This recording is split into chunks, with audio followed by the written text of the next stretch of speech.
Қош келіпсіздер, құрметті қонақтар. Тағы да біздің ұлттық мектеп гимназиямызға бағана Аятжан мырза шынымен айтты. Бұның іргетасын қалап, шаңырағын көтеріп кеткен сол Ербол Іргебайұлы ұстазына үлкен өмірлік мұра қалдырды деп ойлаймын. Сол кісінің атындағы көшенің алуына, мектептің атына сол кісінің берілуіне еңбегі зор. Жатқан жер ол кісінің жәннат болсын, екі марқұмның да. Сонда ұрпақ үшін бір керемет игі іс-шара жасады деп ойлаймыз. Мына қасиетті Қазақстандағы бүтін небір керемет қандай жер бар бізде, тарихи жерлер, ескерткіштер, экономикалық аймақтар, бүтін ғажайыптың бәрін сол жерге жинап қойған. Сол арқылы оқушылар бойына керемет отанды сүюді, қазақ елін қалай қастерлеуді түсінеді деп ойлаймыз. Мынау бұл дала, ұлы дала болмай қайтсын, төрінде тұнып тұрса тектілерім дегендей, мына жерде мынау көне заманнан Құмар Қанышадан бастап бүгінгі жаңа заманға дейінгі ұлы тұлғалардың бәрін осы жерде арнайы Ербол ағай осы суретті арнайы қойдырған. Мына жерде ойнап жүрген бала мынау кім екен? Мына кең дала, бағана Ағынайзаның күшімен, Ақбілектің күшімен, осы рухты текті бабалардың арқасында ұлы дала болып қалды дегенді сіңіру мақсатында арнайы осы жерге қойдық.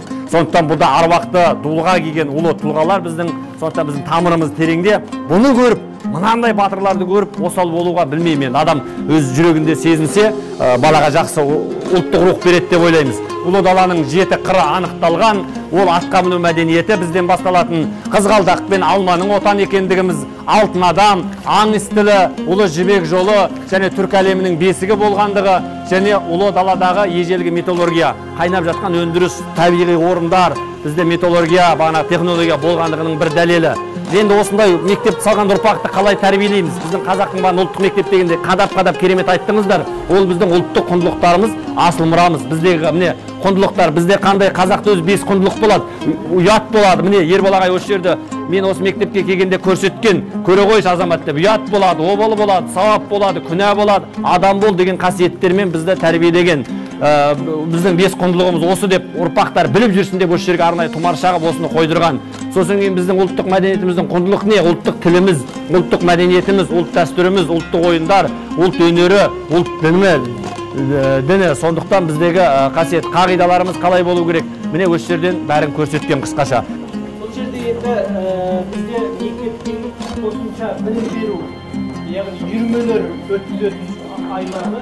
Қарагерлерді тіл, домбыра мектебі көрсеңіздер болады. Мен жерде қазақтың бірін сәл кем, бірақ нағыз қазақтың, қазақ емес нағыз қазақ домбыра дейді ғой. Келіңіздер, көріңіздер.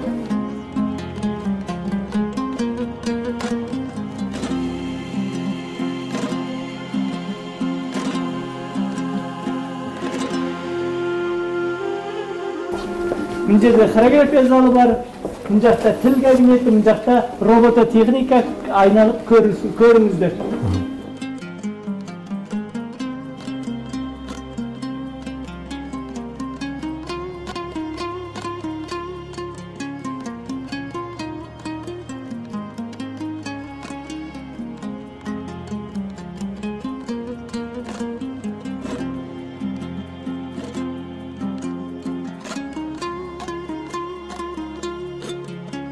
Ұрпақтар сабақтастығы мұражайымыз әрі қарай жалғасын табады. Сол жерден екінші қабатқа көтеріліңіздер, жүріңіздер.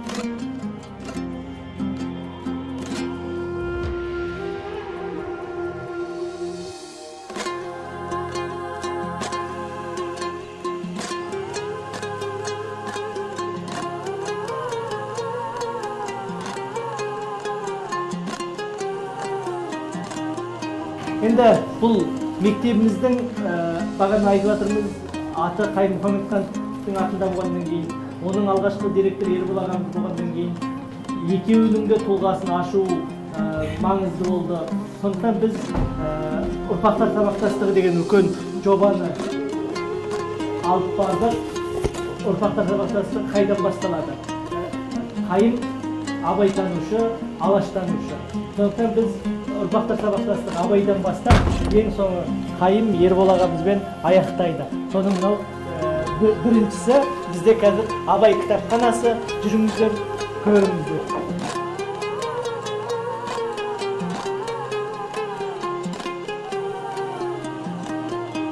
Келіңіздер, қош келдіңіздер. Енді ұлы Абай кітапханасынан басталады. Өзі керемет бағанада отырып осы жерде іс-шараның куәсі болдыңыздар. Апа өзіңіз қысқаша. Бар кітапта деп ұлы Абай атамыз айтқандай, біздің Абай кітапханасының қазіргі таңдағы республикалық көлемде өтіп жатқан оқуға құштар, мектеп оқуға құштар ұлт жобасы аясында осы біз Абай кітапханасын электронды мобильді кітапхана деп атау жасадық.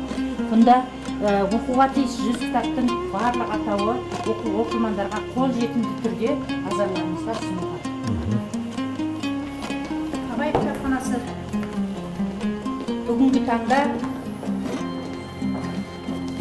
өз оқырмандарында заманауи үлгіде жасақталған, мынадай QR-кодпен жасақталған Абайдың барлық өмірдегі шығармалары, әндері, аудармалары, деректі фильміне шейін назарларыңызға Абай шығармашылығы толық осында жинақталған.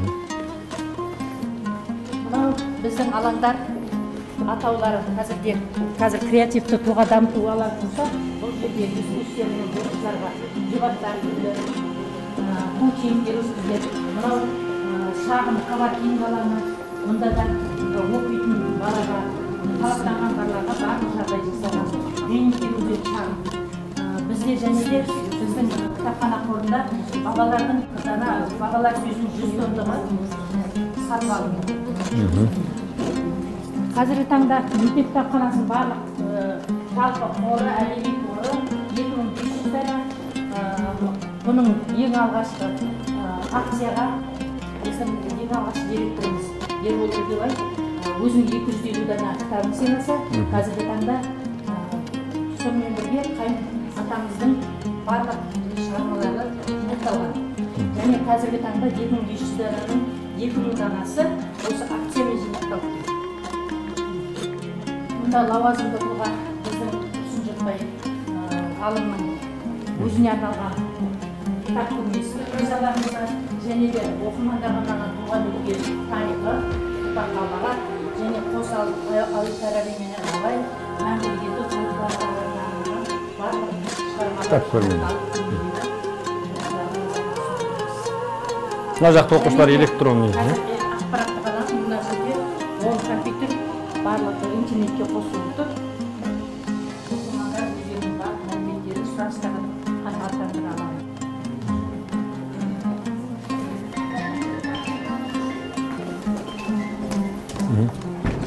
Бір жақындап көріңіздер келіп. Әлемді кітаппен тану үшін біздер ең бірінші ұлттық өзіміздің құндылықтарымызды тану үшін балалардың қиялын дамыту үшін кинофильмдер өзбек көру үшін.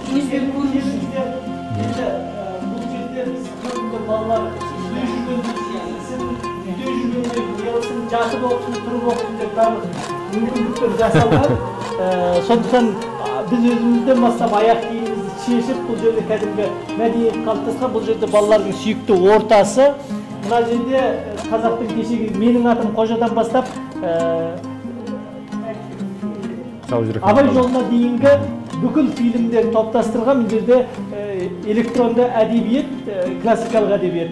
Яғни бұл балалардың сүйікті кітап оқу алаңы. Кітап оқу алаңында бізде оқушылар арасында кітап оқудан да жарыс өтіп тұрады. Үлкен деңгейде іс-шаралар атқарылып жатыр. Енді біздегі балалар қазір балалар кітап оқымайды дегенде біздің балалар жоққа шығарып та жүр. Осы жерде сүйікті алаңда жатып тұрып оқып жатады. Ана киноларды көріп,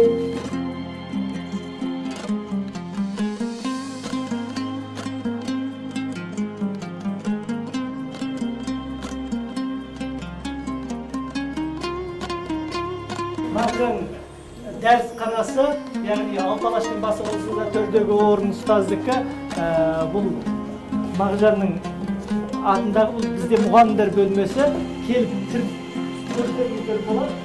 Неге Мағжан өйткені ұлттық мектеп ретінде алғашқы педагогиканың негізін қалаған адам ретінде, педагогикадан оқулық жазған адам ретінде.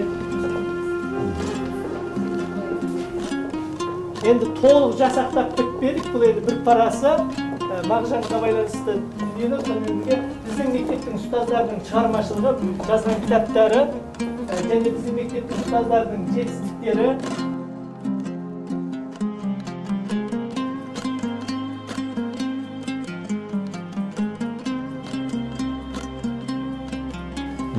Мағжанның манағы педагогика жайлы, ұлт жайлы, бала тәрбиесі жайлы жазған еңбектерінен үзінділер және Мағжанның тұлғасын ашатын ұлы тұлғаларымыздың берген бағасы. Және мына жақта компьютерлар интернетке қосылған. Біз кез келген ұстаз отырып интернеттен қағазын шығарып жұмысын жасай беруге мүмкіндік бар. Келесі кезектің бәрін оқушыларға береміз. Өйткені мен микрофон тағып алғам, видео жазылып жатыр. Сондықтан жақынырақ оқушылардың дауысы естілсін деп, мен осылардың қасынан қалмай жүремін. Ал, бастайық. Ибрай Алтынсарин 1841 жылы дүниеге келіп, 1889 жылы дүниеден өткен. Ибрай Алтынсарин ақыны жазушы, және де оның атасы Балғожа би Ибрай Алтынсариннан үлкен үміт күткен. Ибрай Алтынсарин 1864 жылы тұңғыш қазақ мектебін ашқан ғұлама ғалым. Ибрай Алтынсариннің көп шығармалары балаларды оқуға шақырады. Кел балалар оқылық, оқығанды көңілге ықыласпен тоқылық.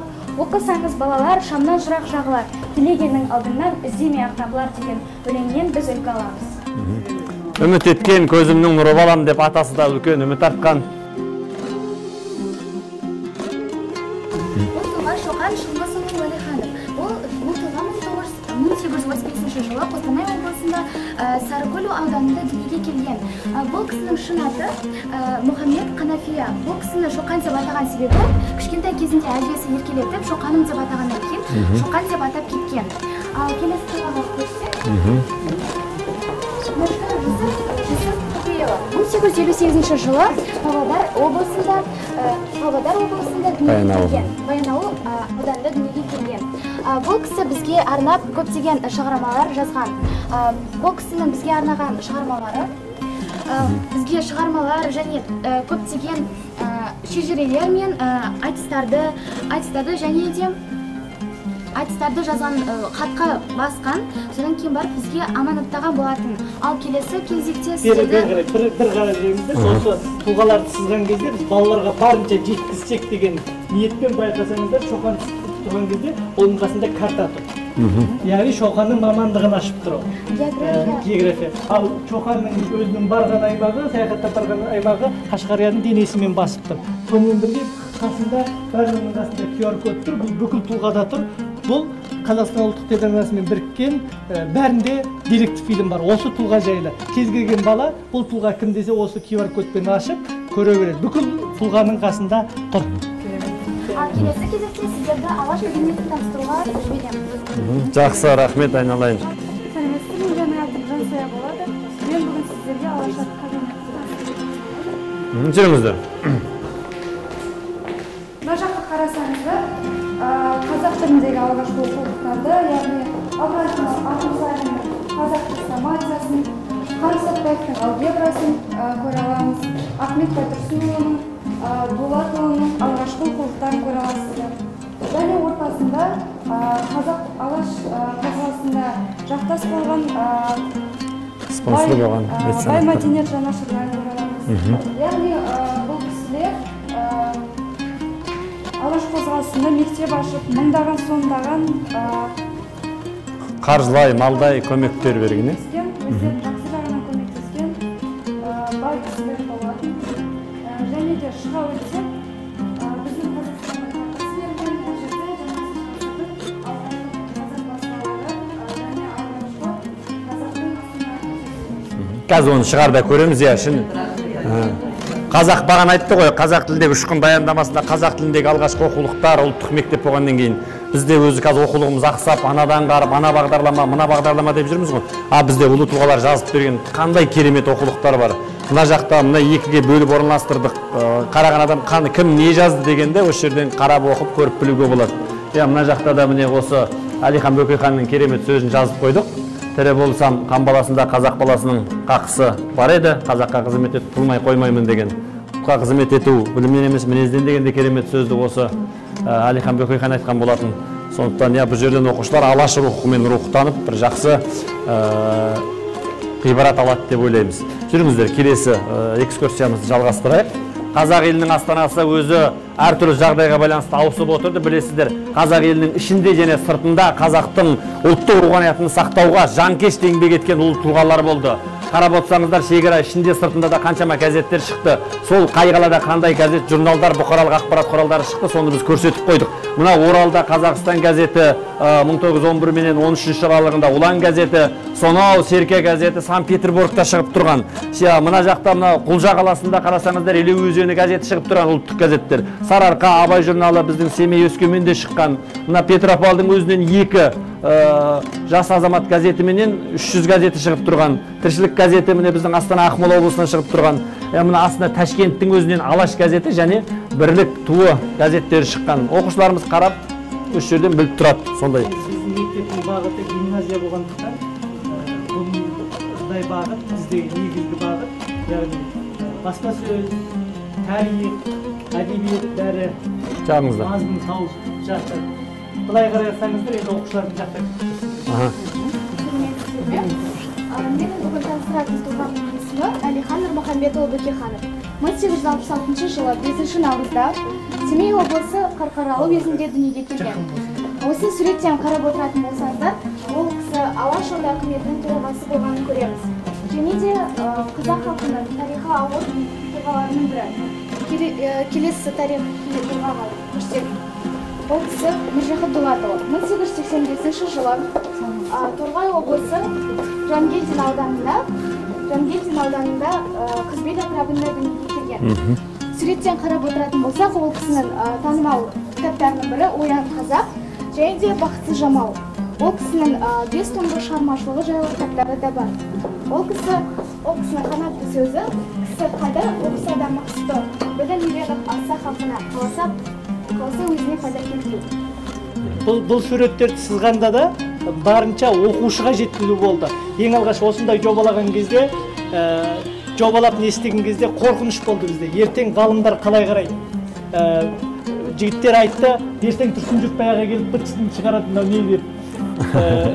Алаштанушылар быт-шытын шығарады деп. Сосын мен айтам, мен Тұрсын Жүтбайға арнап сызып жатқан жоқ, Тұрсын Жүтбайғаның немересін арнап сызып жатырмын. Маған Тұрсын Жүтбайғаға қызық болғаны керек емес, Тұрсын Жүтбайғаның немересіне қызық болғаны керек деп. Сонымен әрбір суретке кейде бағана Алаш деген кім, Ұшқын деген алаштанушымыз бар. Күнімізді арнады Ахаңдың өзінде тақтамен тұрғаны, ол кісінің ұлт ұстазы екендігінің бейнесі кәдімгі өстіп, енді бүгін біздің балаларға қызық болсын деген ниетпен салынған суреттер. Ахмет Байтұрсынұлы 150 жылдығы биыл. Көптеген кейбір танымдық дәрістерде біз осы ұлы тұлғаның қасына келіп айтып өткізіп тұрамыз. Міржақыптың білесіздер керемет өлеңі бар. Мен біткен ойпаң жерге аласа ағаш, емеспін жемісі көп тамаша ағаш. Жарты жаңқам қалғанса, мен сенікі пайдалан керегіңе жарасалаш дейді. Не деген, бүтін жан дүниесін бар болмысын қазақ халқына арнап отырған ұлы тұлғаларымыз. Енді мына жақта бізде өнер, мәдениет, тарихпен бірге спорт саласы да бар. Қазақ даласында кенжелеген жоқ, небір ұлы тұлғаларымыз бар. Ал Нұрислам, соған кезек берейік. Ассалаумағалейкум. Қайым атамыздың мектебіне келген құрметті қонақтар, енді спорт зал таныстыру маған бұйырған. Ең алдымен біздегі спорт саласы үздіктер, яғни мысалы Октябрь Жанғалов, бұл кісі қазақ волейболының негізін қалаушы спортшы. Бұл адамды қоғам көбіне біле бермесе, қоғам білу керек, өйткені волейбол саласындағы ең негізгі тұжырымдарды енгізген. Келесі, Осман Қосанов, бұл кісі жеңіл атлетші, Олимпиада жүлдегері атанған алғашқы қазақ 1960 жылғы Рим Олимпиадасының күміс жүлдегері болған. Яғни атайып тұрғанда бұл жеңіл атлетика, қазақша айтқанда желаяқ болған. Келесі, Әлжан Жанмұхамедов. Бұл кісі баскетболшы, Олимпиада чемпионы атанған тұңғыш қазақ. 1978 жылы Мюнхен Олимпиадасының чемпионы атанған. Яғни қазақ баскетболының негізін қалаған атасы. Келесі, Амен Шоқыт Бөлтекұлын енді біраз қазақ танитын шығар, өйткені қазақтан шыққан тұңғыш боксшы, тұңғыш күш атасы. Яғни біз спорт залының атында осы Шоқыт Бөлтекұлына бердік. Неге?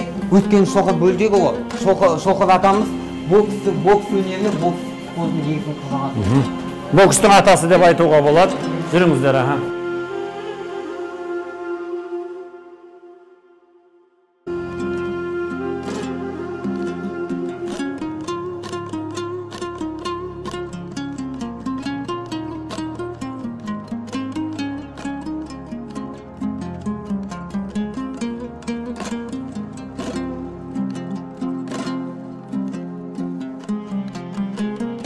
философ Бөлдекұлының міне өмірбаяны, өмір жолы, еңбектері, жеткен жетістіктер бәрі жазылған. Яғни топ ойнап жүріп спорт саласындағы осы жеткен жетістіктері, жасаған еңбектері туралы жеткізілген Қазақстан мемлекеттік туларды осы жерде ілініп, яғни бұл жердегі басты мақсат оқушылардағы жаңағы патриоттық сезімді, спортқа деген патриоттық салауатты өмір салтына құрама ұлттық спорттың жаңағы дамытатын іштегі дүниені жаңағы дамытатын көрсететін нәрсе.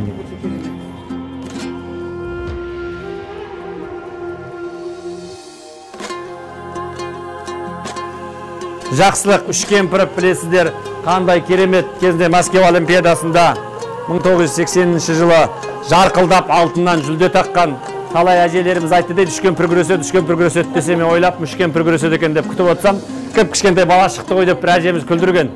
Сондықтан жатқан жер жәннат болсын. Бұл кісі үлкен кәсіпкер болды, кейін қазақ спортына үлкен үлес қосты, жастарды баулыды. Сондай ұлы тұлғаның бірі Әбілсейіт Айханов, көбі біле бермейтін палуан, КСРО-ның бағанағы халықаралық спортшысы, Кеңес одағының біріншілігінің чемпионы болған, небір апайтөс палуандарды тәрбиелеген жаттықтырушы болған. Жастар біле жүрсін деп. Жүріңіздер, 3-ші қабатқа көтеріліп жалғастырайық. Келе қойыңыздар, айналып тұра қалайық. Сіздердің ұлы тұлғамыз, сіздер соның сіңілісіздер ғой. Нәзипа Құлжанова дегенде, бұны білмейтін қазақ педагогикасында аналар, ұстаздар жоқ болу керек, білу керек міндетті түрде. Ал кезек берейік таныстыруға. Мен сіздерді қазақ қыздарының арасындағы тұңғыштармен таныстыратын боламын. Бірінші таныстыра кететім Нәзипа Құлжанқызы Торғай облысында дүниеге келген. Торғай облысында барлығымыз білетін ірі тұлғаларымыз дүниеге келген. Ол Ахмет Байтұрсынұлы, Міржақып Дулатов және тағы да басқалары. Нәзипа Құлжанқызы қазақ тарихындағы ең алғаш әйел ұстаз, аудармашы, журналист және де этнограф болған. Нәзипа Құлжанқызы Семейдегі мұғалімдер семинариясына сабақ берген. Сол осы кезден бастап ол өзінің қазақ елінің жоқтығын жоқтаған және де барлық қазақ әйелдер арасында дараланып шыққан осындай ірі тұлғамыз. Және де Нәзипа Құлжанқызы Абайдың қайтыс болғанына орай еске алу кешін ұйымдастырған. Бұл ең алғаш осы еске алу кешін ұйымдастырған ең алғаш адам болған. Тұлғалар. Ең алғаш тұлға болған. Оған кейін ешқандай әуезов, ешқандай абайтанушы еске алу кешін ұйымдастырмаған. 1914 жылы. 10 жылдығына байланысты. Және де жолдасы да не болған ғой, ұстаз болған Құлжан. Және де Нәзипа Құлжанқызының өзінің жеке кітаптары бар. Ол 1932 жылы ана мен бала тәрбиесі және де 1937 жылы мектепке дейінгі тәрбие атты өзінің кітаптары. Осы екінші кітабына арнап Ахмет Байтұрсынұлы өзінің рахметін жазған. Бағалаған, керемет, ұлы тұлға. Қазір бұл кісінің атында Семейде және Арқалық қаласында колледждердің аты берілген.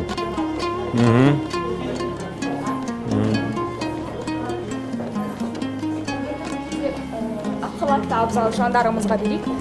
Ең бірінші таныстыратыным Қағаз Дожанова. Қағаз Дожанова Нәзипа Құлжанқызы сияқты Торғай облысында дүниеге келген.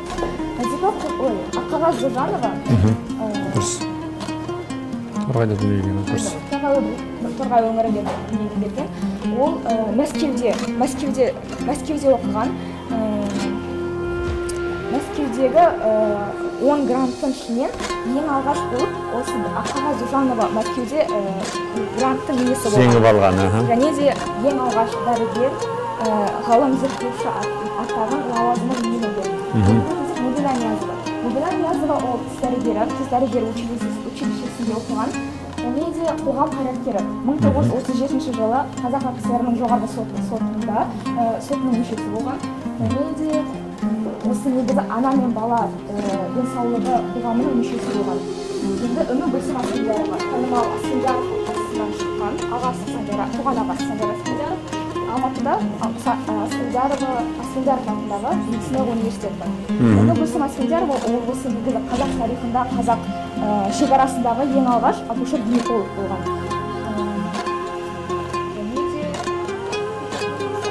Қысқаша осылай. Тамаша, рахмет айналайын.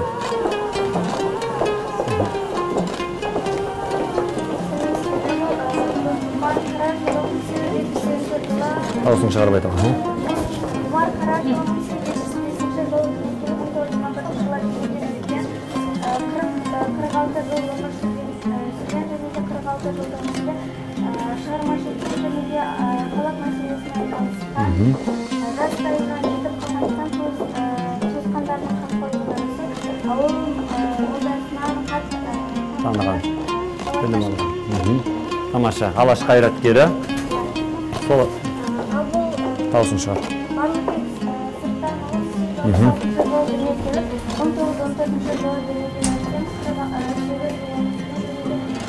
Әкесі сырттан өз ауылына аты шыққан даңқты ардагерлердің бірі. Барлыбек Сырттанұлы шығармашылықпен және де ауыл халық мәселесімен айналысқан Алашорда қайраткері. Жақындаңыздар. Әрі қарай жалғастырайық. Мұхтар Мәжілісалы. Неге Мәжілісалы неге Мұхтар деп атамады? Өйткені Абайды таныған, қазақ таныған. Ал Абайды әлемге танытқан ол Мұхтар Омарханұлы Әуезов. Мұхтар Әуезов өзі кім болған? Мұхтар Әуезов жазушы. Көксерек повесін жазған және де Абай жолы романының 4 томын жарыққа шығарып жазған ұлы жазушылардың бірі болып табылады. Яғни біз Мұхтар Мәжілісалын осы, яғни Мәжілісалының атына Мұхтарды беруді ұйғардық және де дәл солай атамады. Бері қайтар. Келіңіздер, лайн алып тұрайық.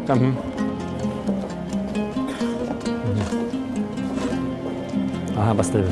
Жақындаңыздар, бастай бер. Яғни Қайымның өмірінде Қайымның шығармашылығын ең алғаш ашқан Мұхтар Әуезов және де Мұхтар Әуезовтің Мәжілісалына осы Қайым Мұхамедханұлының еңбектерін қою жөн көрдік.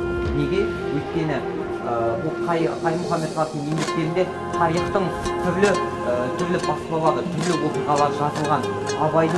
Абайдың неше түрлі қара сөздері, өлеңдері, нақыл сөздері қалдырылған, жазылған баспаға түсірілген.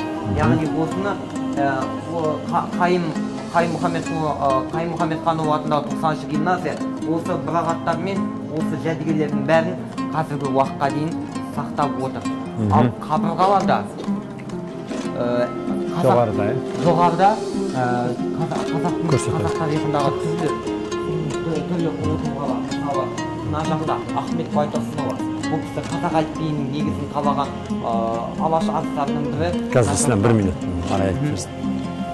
Құрметті қонақтар, көріп жатқан шығарсыздар, бізде жалпы тұңғыштар бар. Тарихта әр саланың тұңғыштарын барынша алуға тырыстық. Бұл жерде тұңғыштар 2 адам бар, тірі. Біреусі мұнда тұр, Тоқтар Әубәкіров, біреусі астында көрдіңіздер Марат Жыланбаевты. Басқалардың бәрі өмірден өтіп кеткен, әр саладағы тұңғыш тұлғалар, тұңғыш қалыптастырған тұлғалар, яғни балалар білсе деген мақсатпен істелген шаруа. Енді қазір 10 минуттан кейін Тұрсын Жүкбай ағамыз келеді, мұражайдың ұйымтасын өтіреді, оған дейін Ербол ағамыздың кабинеті көп келеді. Онда кетпес бұрын мен өзім бір шумақ арнауымды айтып жіберейін, осы Қайым атамызға арналған.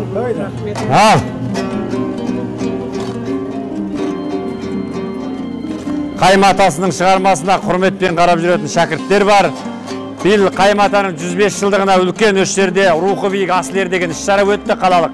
Соның бас жүлдесін алған Нұрислам Ибраш деген жігіт, ат Қайым атасына арнаған жырынан бір шумақ сіздерге шашып берейін деп отыр. Қабыл алыңыздар. Көтер бәйт, домбыраның басын көтер. Ойда.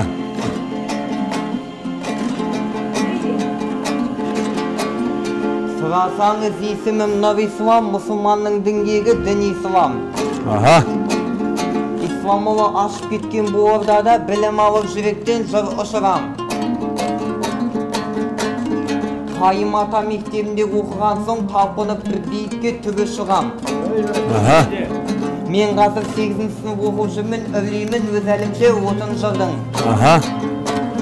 Абайды оқып тағылмау деп ескерткен Қайым ата сөздерін тоқып жүрмін. Олардың үлгавы бөмерінен өзімді тай жарысқа қосып жүрмін Ай, бәрекелді. Ай, бәрекелді. Рахмет айналайын. Тайың бәйгелі болсын. Ассалаумағалейкум. Қалайсыздар, жақсы ма? Ал жүріңіздер. Келесі Ербол ағайдың кабинетін көріп шығайық. Осы қазақ тілі кабинетін Ербол кабинетте арнайы берген болатымыз. Мына жерде міне суреті тұр, сол кісінің өмір жолы. Бұл жерден де көріп білулеріңізге болады міне. Сіздерді қарсы алып тұр күлімсіреп. Жүріңіздер, кіріңіздер. Сәлеметсіздер ме? Біздің ұлттық гимназиямызға қош келдіңіздер. Бұл кабинет Ербол Үргебай Исламұлына арналады. Және де қабырғаға бірінші қараған кезде Ербол ағамыздың қонақты сөзі жазылған. Ар-ждан мен жан тазалығы адам мінезіндегі бағалы қасиеттердің бірі деуге болады. Және де кабинеттің соңына қарай өтсек,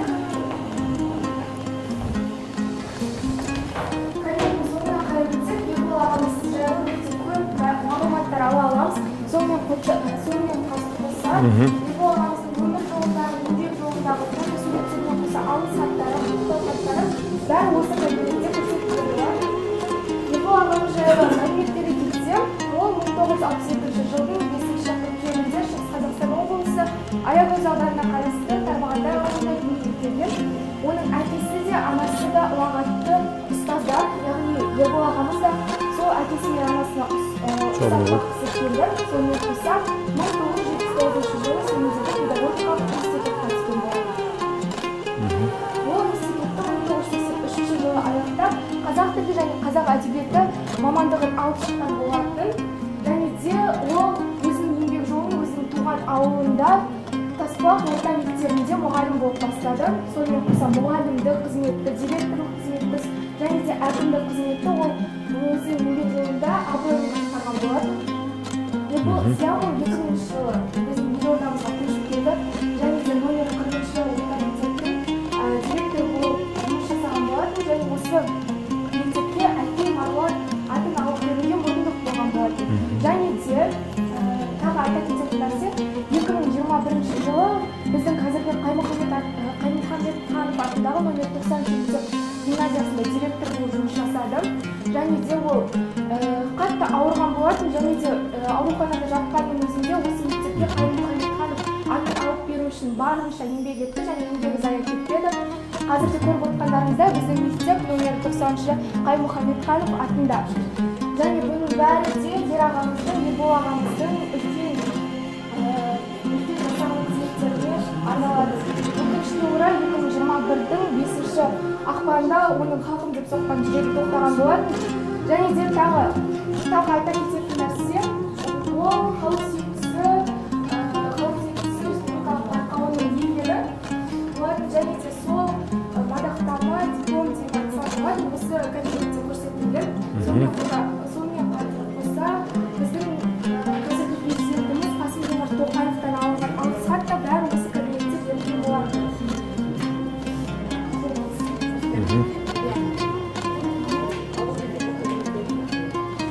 Ербол ағам жұмыс жасаған кезде бұл кабинет болмады, бірақ одан кейін ол қайтыс болғаннан кейін осы мектепке Қаймұхамедханов атын алып берген мүмкіндік болғасын осы кабинетті ағамыздың есіміне атаған болатын. Мына жақтан ұстасын ба? Және де бөлек кететін нәрсе, бұл жерде тіпті Ербол ағамыздың мектеп мұғалімі карточкасы да осы кабинетте берілген, яғни осы мектепке атсалысқан бүкіл кішкентай болсын заттарының бәрі осы кабинетте жинақталған болатын. Және де біздің 90-шы мектептің баспа газеті бар, және ол баспаның журналында, қазақ журналында Ербол ағамыз жайлы көптеген мағлұматтар және де мектеп оқушыларының жазған өлеңдері бәрі осы журналда берілген. Осы журналдың атын Ербол ағай өзі ер қазақ деп қойған болатын. Және де жылдың үздік мұғалімі сыйлығы осы кабинетте ол ағамызға арналған фото-альбом бәрі де осы кабинетте берілген. Сонымен қоса ол Қаймұхамедхановтың келген шәкірті, оның 10 томдық кітабын жинақтаған кісі осы ағамыз болады. Және жәдігерлері, сол кісіге тартып етілген кәдесыйлар, ол кісінің өзінің ұстаған сөмкесі, тағы да басқа заттары осы жерден көріп тамашалауға болады. Бұл жерде міндетті түрде сабақ өтіп жүріп отырады. 321 кабинет. Осы жерде мен өзім сабақ беремін. Менің кабинетім, қазақ тілі мен әдебиетінің кабинеті. Қараң қазақ бүгіне өзгеріп шығып, өрмелеп шығып кім болам? Қараң ұлттың тегіне кім болмағанда кім болам деп жырлап кеткен белгілі алаш қайраткері Сұлтан Махмұт Торайғыров. Бұл кісі өзінің 27 ғасырында Халыққа қарады. Бұл кісінің қаншалықты үлкен мұра қалдырғанын, оқу білім көркемет елге пайдасын, ер жетілік көркемет өнер қанат жайғасын атты қарасы болған. Екінші кісіміз Жүсіпбек Алтынбек. Бұл кісі қазақтың көрнекті жазушысы, публицист, драматург және қазақ әдебиет қалыптастырушы жандардың бірі. Бұл кісі қазақ әдебиетіне ең алғаш лиризм әкелген. Және де Мұхтар Әуезовпен бірге Семейде Абай журналын шығарған. Бұл кісі ақын өте шебер жазатын болған. Мұхтар Әуезов өзінің бір естелігінде мен жазуды Абай Жүсіпбектен үйрендім деп айтып кеткен. Және де бұл кісі психология жанрына да өте көп еңбек сіңірген. Психология жан жүйесі және өнер таңдауы атты кітабы бұл кісінің ең алғашқы кітабы. Мен өзімнің танысуымда Жүсіпбек Аймауытұлының бір қанатты сөзмен аяқтағым келіп отыр. Дәрігерден тәрбиешінің көп болғаны артық. Себебі дәрігер адамның тәнін сауықтырса, ал тәрбиеші адамның жан жүйесінен ақыл ойын сауықтырады. Жақсы, айналайын, рахмет.